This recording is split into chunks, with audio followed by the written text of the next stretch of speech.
Ellos están aguardando la manifestación de los hijos de Dios. Hacemos por obligación. Y hoy nosotros no vivimos la obligación. Hoy nosotros vivimos la gracia. El Espíritu para ser alimentado no necesita La esencia de Dios manifestada a su Hijo. Y por medio de su Hijo, la esencia de Dios. Evangelio según Mateo, capítulo 6 y versículo 28 en adelante. Gracias te damos, Señor. Amén. ¿Tenemos? Porque esto es mi sangre del nuevo pacto, que por muchos es derramada para remisión de los pecados. Amén. Te invito ahí donde estás, levanta tu mano y vamos a orar una vez más por la palabra. Decirle al Señor en esta oración: Señor, abre mi mente, mi corazón para entender tu palabra. Espíritu Santo de Dios, tú que tienes el espíritu de discernimiento, el espíritu de sabiduría, Señor, te pedimos que en esta mañana toques cada mente, cada corazón en este lugar.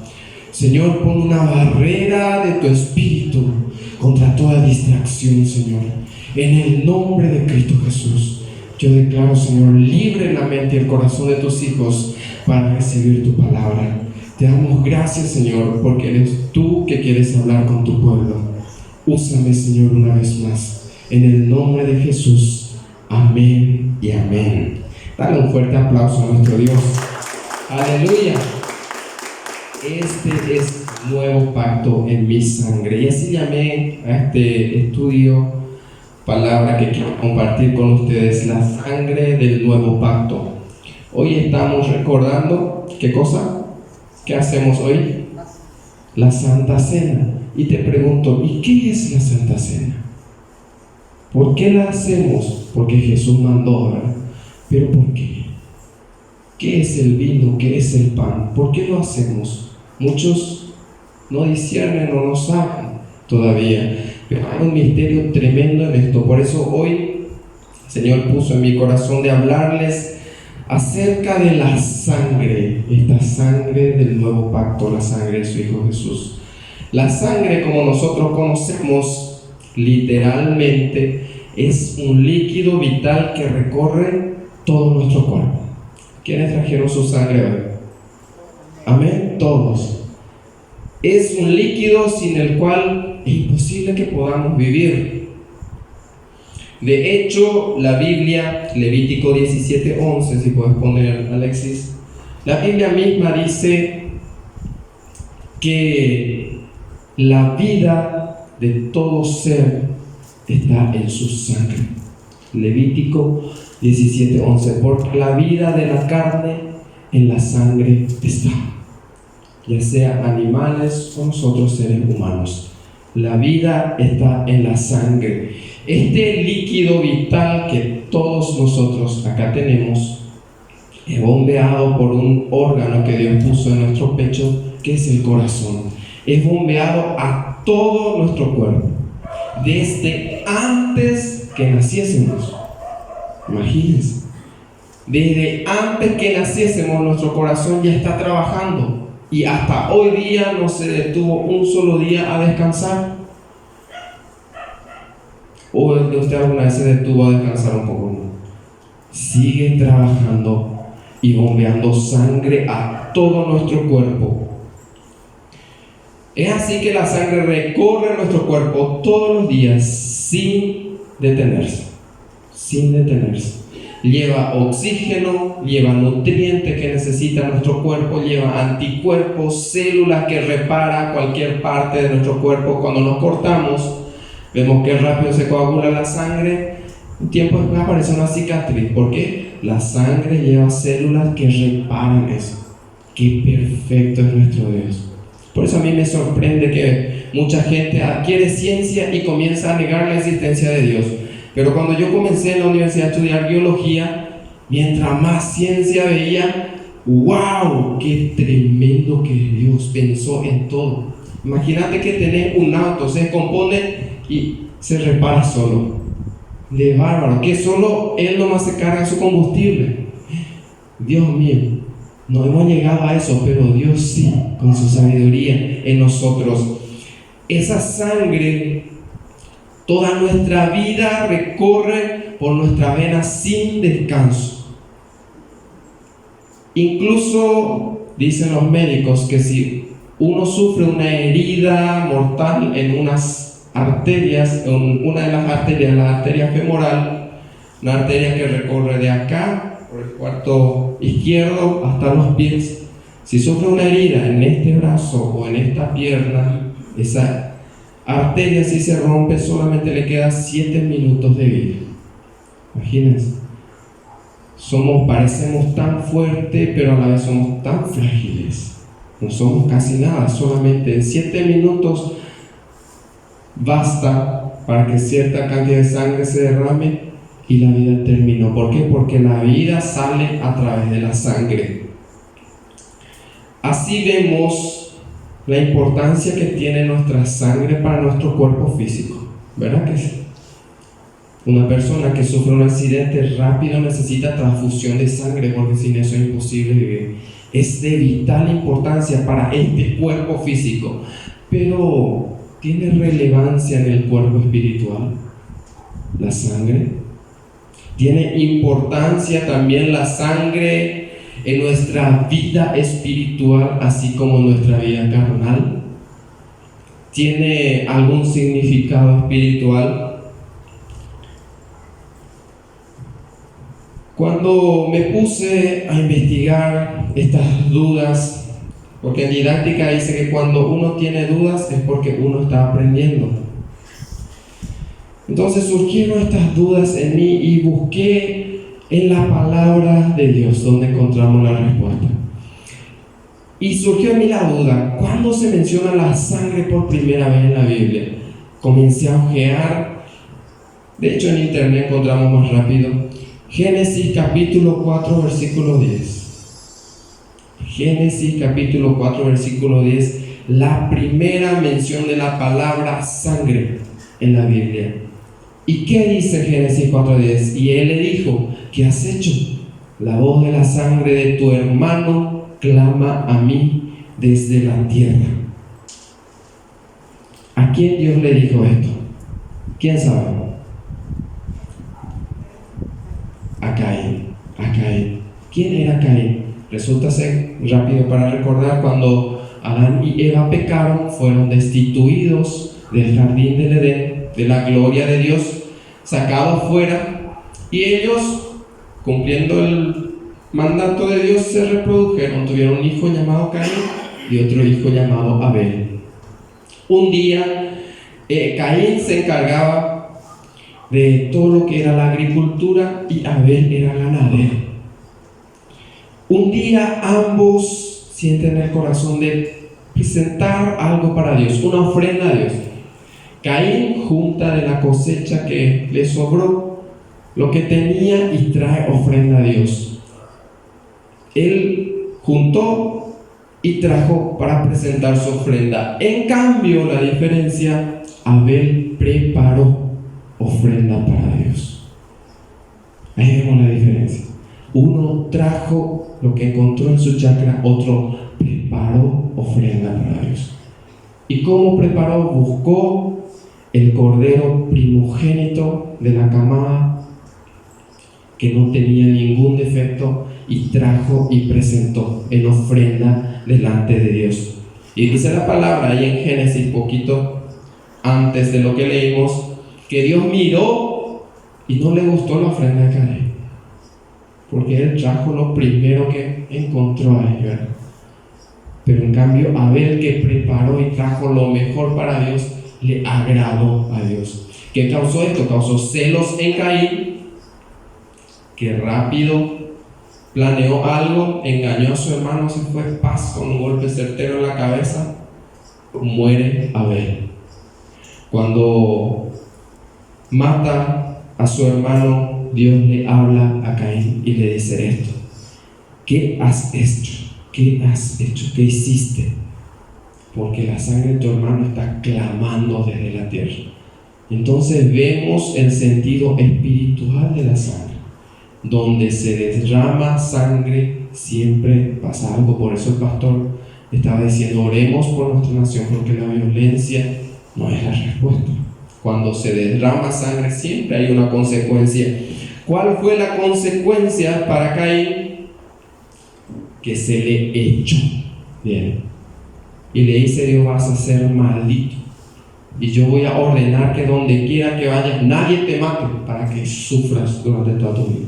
Y le puso, dice Dios, una marca en el rostro para que nadie le matase, y para que él viva errante por toda la tierra. Fue maldito Caín a causa de ese pecado. En Génesis 9:6 nosotros vemos la pena por el cual tiene que pasar una persona que derrama sangre de su hermano. Génesis 9:6 dice la palabra de Dios: el que derramare sangre de hombre, por el hombre su sangre será derramada. Es decir, la pena de este pecado trajo consigo la pena de muerte al que cometa este pecado, al que derramare sangre de su hermano. Y de hecho, allá en Romanos 6:23, la Biblia dice que la paga del pecado es muerte. La paga del pecado es muerte.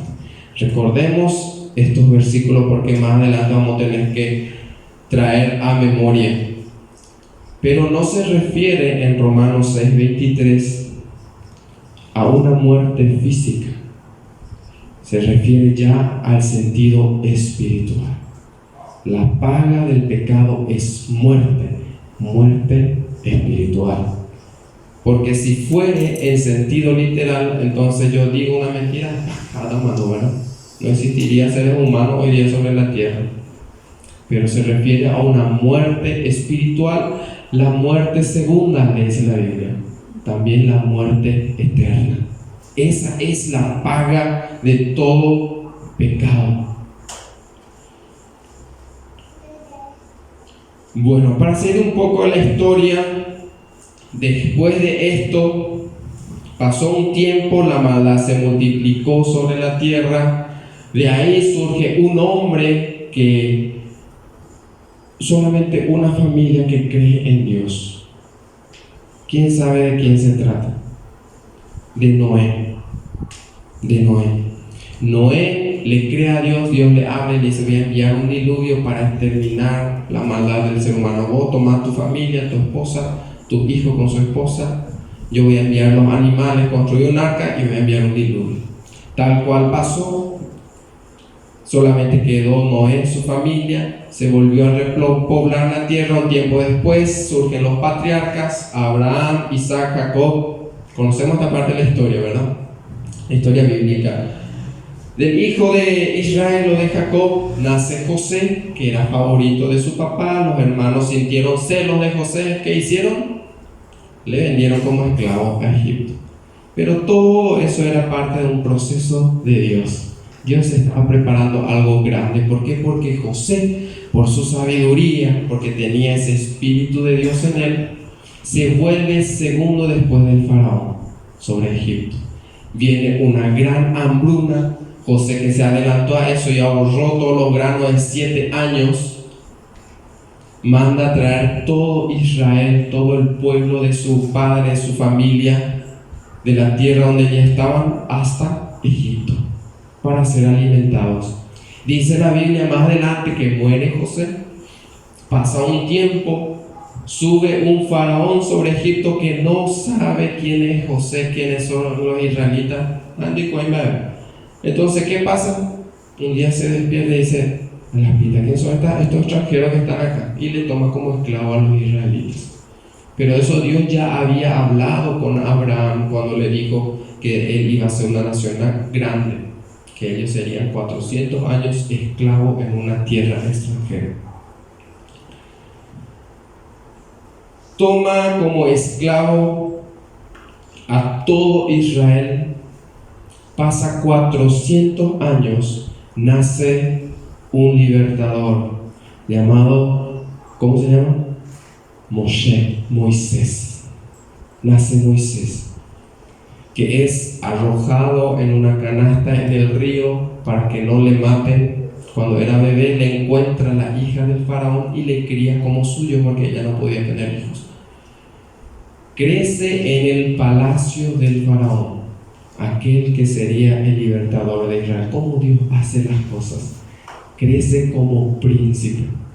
Luego Moisés mata a un egipcio porque le ve garroteándole a uno de los hebreos.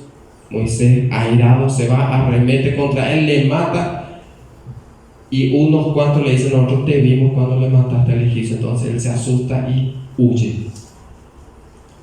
se casa, forma una familia. 40 años después Dios le habla en una zarza, en una planta que se está quemando pero no se está quemando, y dice: voy a ver que se está quemando pero no se quema. Y Dios le habla y le dice: yo te escogí para que seas libertador de mi pueblo. Vuelve a Egipto, le cuenta esto a los sacerdotes. Después conocemos las 10 plagas que vino sobre Egipto, ¿verdad? Uno a uno, pero el faraón no quería soltarle. Moisés se presentaba y le decía: suelta a mi pueblo, y el faraón se endurecía cada vez más. Venían las plagas de rana, de mosca, de llagas, granizo, la plaga del ganado, de oscuridad. Todo eso yo sé porque vi en esa novela, no porque leí en la Biblia,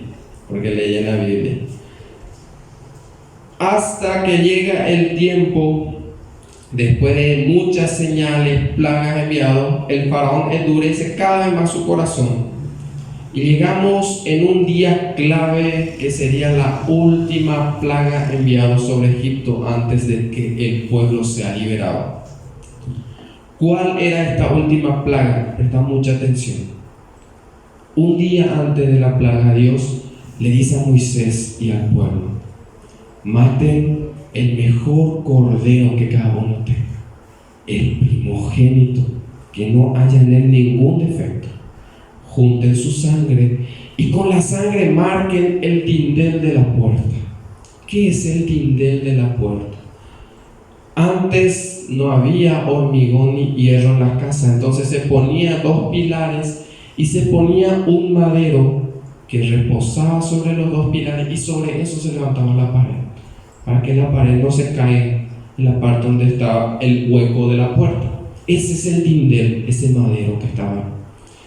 Y le dice Dios: marquen con la sangre del cordero el tindel de la puerta, porque va a venir una plaga esta noche y todo primogénito de Egipto va a morir.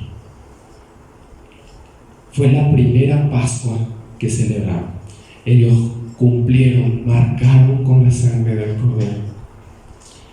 Esa noche vino la plaga y todo primogénito, todo hijo mayor de cada casa de los egipcios fallecieron, pero ni uno solo del pueblo de Dios.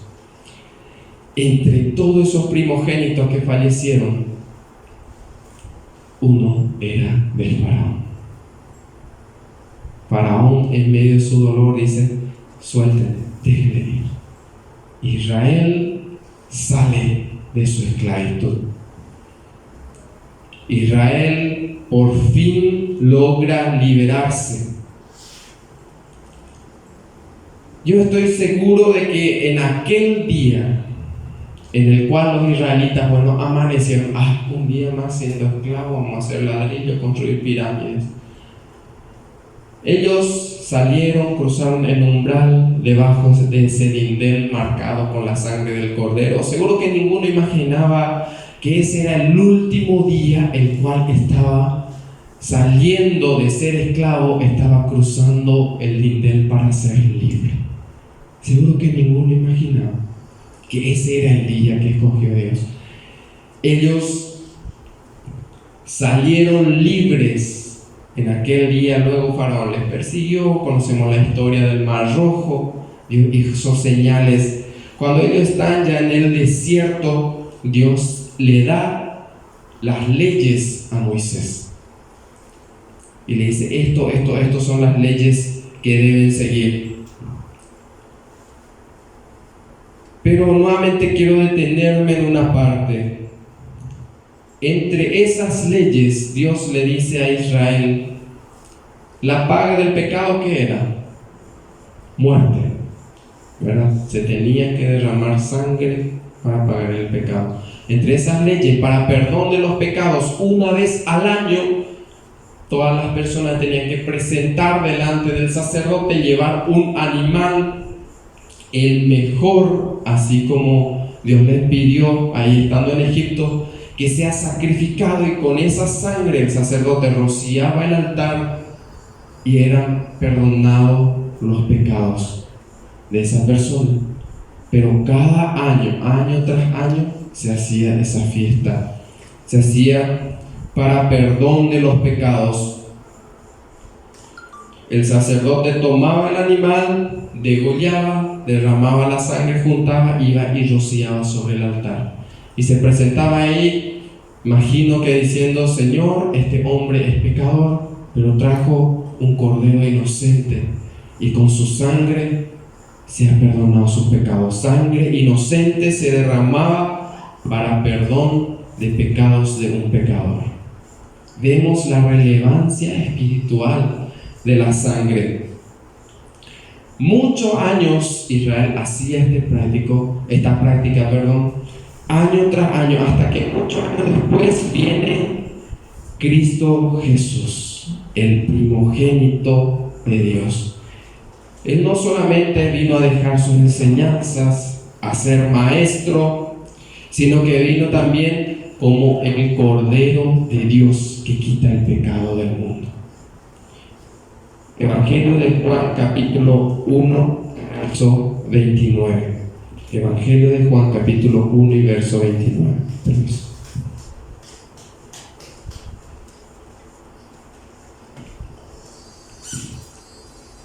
Juan, cuando le ve a Jesús desde lejos, el siguiente día vio Juan a Jesús que venía a él y dijo, ¿qué dijo Juan?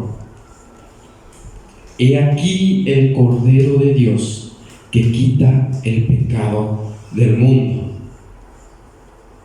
He aquí el Cordero de Dios que quita el pecado del mundo. ¿Por qué el Cordero de Dios? Antes de Cristo, yo tenía que llevar mi cordero delante del sacerdote, le mataba, y con ese cordero era perdonado, con su sangre era perdonado mi pecado por un año. Pero era tanto los pecados y la maldad que ni si sacrificáramos todos los animales del mundo bastaría para pagar el precio del pecado. Entonces Dios dice: ya no hace falta que me traigan su cordero. Yo voy a dar por ustedes el mejor que tengo. Imagínense. Yo, dice Dios, voy a dar por ustedes el mejor que tengo. Entonces Dios presenta al mundo el tesoro más preciado que tiene. El tesoro más preciado que tiene. Dios no presentó cualquier cosa como Caín. Dios presentó una ofrenda como la de Abel, pero aún más que eso. ¿Por qué? Porque presentó a su hijo.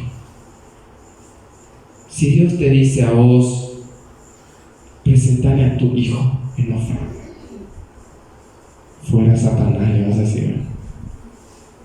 Pero ¿qué hizo Abraham? Por eso Abraham es conocido como el padre de la fe. Abraham le dice a su hijo: toma, vamos a presentarle, prepárate, vamos a ofrenda a nuestro Dios. Abraham llega hasta el altar, le ata de pies, de manos. Imagino al pobre Isaac: papá, ¿qué está pasando? Papá, ¿dónde está el cordero? Papá, ¿qué estás haciendo? Le alza sobre esa piedra, afila su cuchillo. Papá, ¿qué pasa? ¿Qué va a hacer? Mi hijo comienza a llorar y se me conmueve el corazón. Yo me imagino a Isaac solo comenzar a llorar: papá, papá. Abraham levanta su cuchillo y Dios le dice: detente. He visto que eres hombre fiel. por la maldad nuestra, merecíamos presentar a nuestro hijo en sacrificio. Si queríamos ser perdonados, no solamente un animal, a tu hijo recién nacido tenía que yo presentar en sacrificio para que Dios me perdonara. Pero Dios es bueno, que Él dice, no hace falta que mate a tu hijo, yo voy a poner a mí. Y envía a ese Cristo.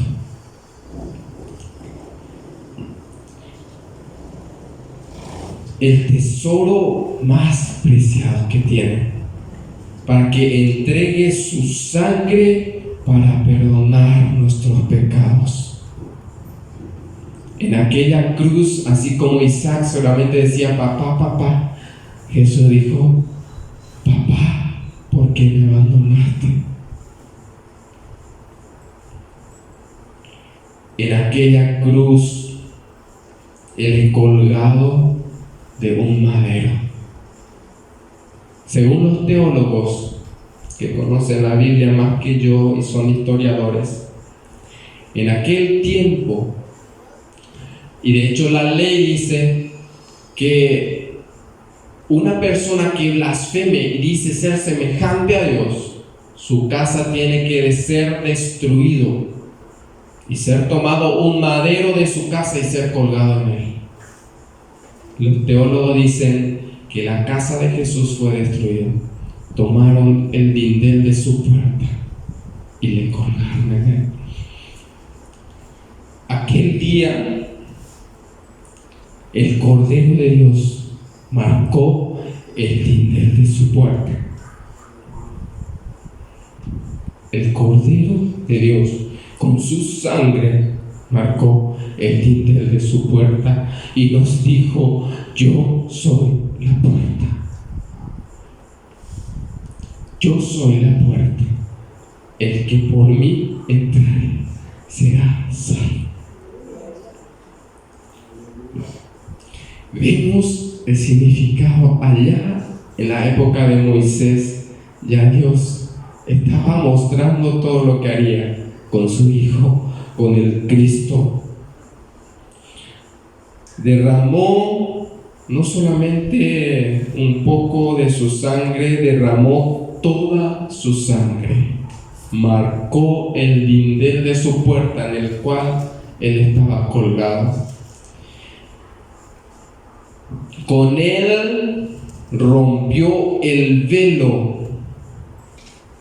del templo. El velo era de un gran espesor, un velo que separaba el lugar santo y el lugar santísimo.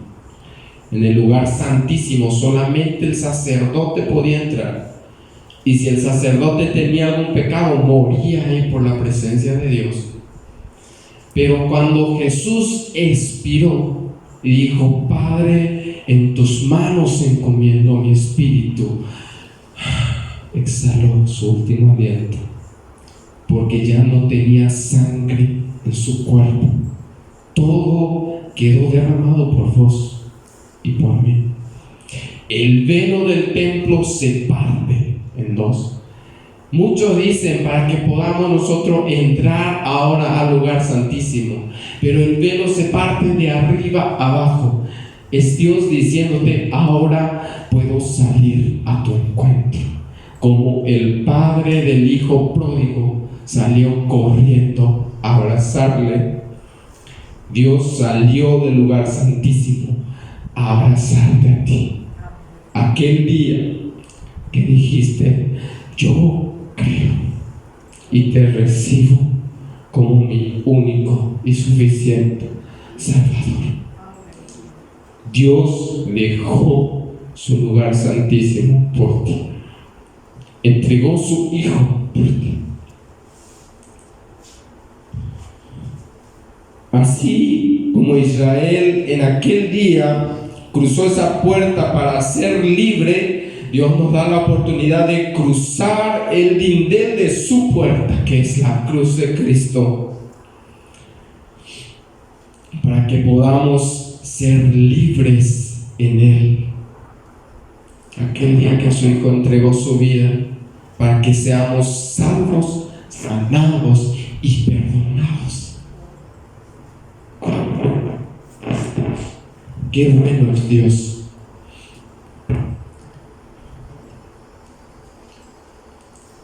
Así, ahora quiero que recordemos la primera cita de la sangre en la Biblia. ¿La sangre de quién? La sangre de Abel. Así aquella sangre de Abel que fue derramada en la tierra y que declaraba, porque Dios le dice a Caín, la sangre de tu hermano clama por venganza. La sangre de Abel que clamaba venganza, justicia, ojo por ojo. Desde aquel momento estaba siendo reemplazado por una sangre que mucho más fuerte hasta hoy día clama por gracia y por perdón. En lugar de clamar venganza como la de Abel. Hebreos 12:24. Hebreos 12:24. A Jesús, el mediador del nuevo pacto, y a la sangre rociada que habla por que la de Abel. Cuando la sangre de Abel fue derramada, cada vez que se derrama sangre, es señal de venganza, señal que hay que hacer justicia.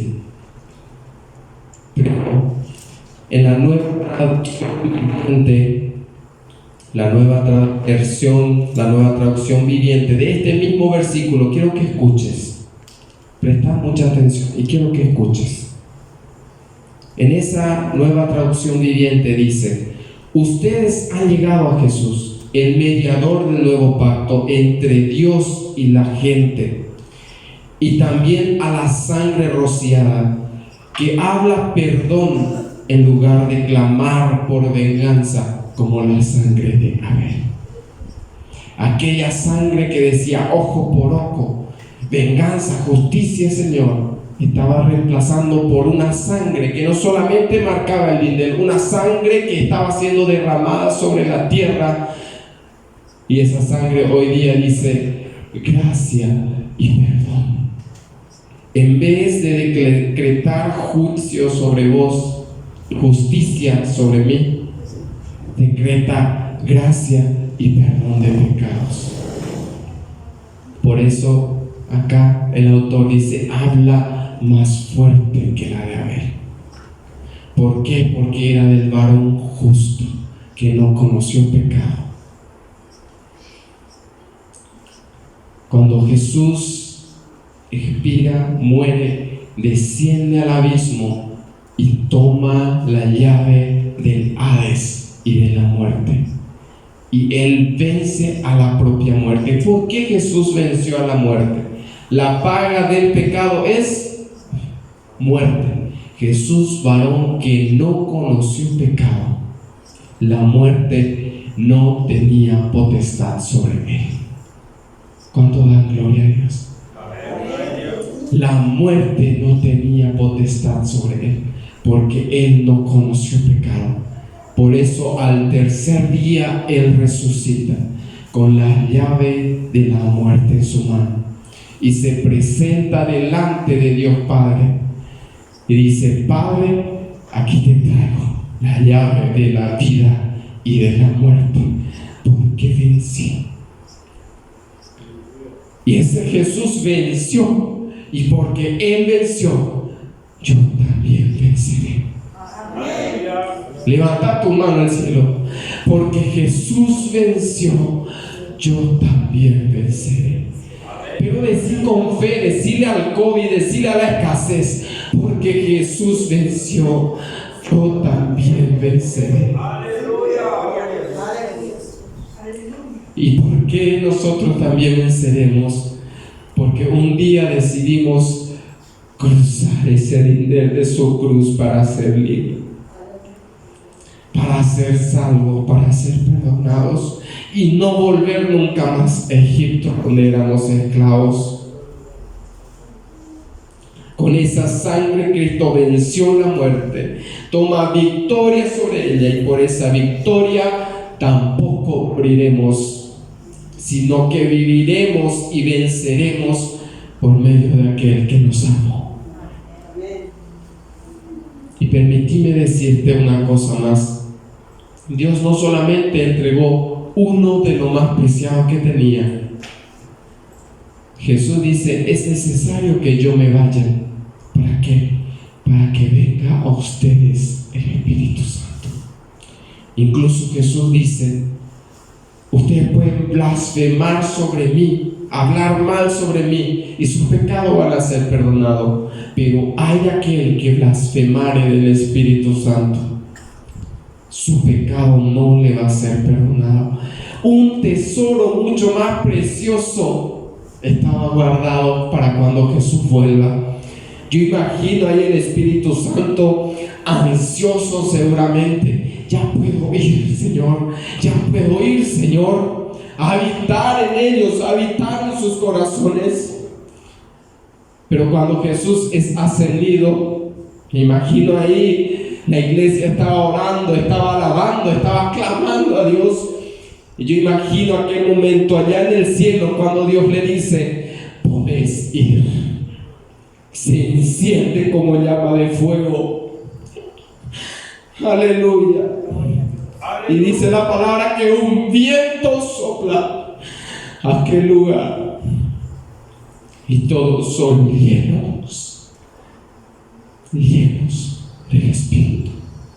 Te invito que te pongas de pie.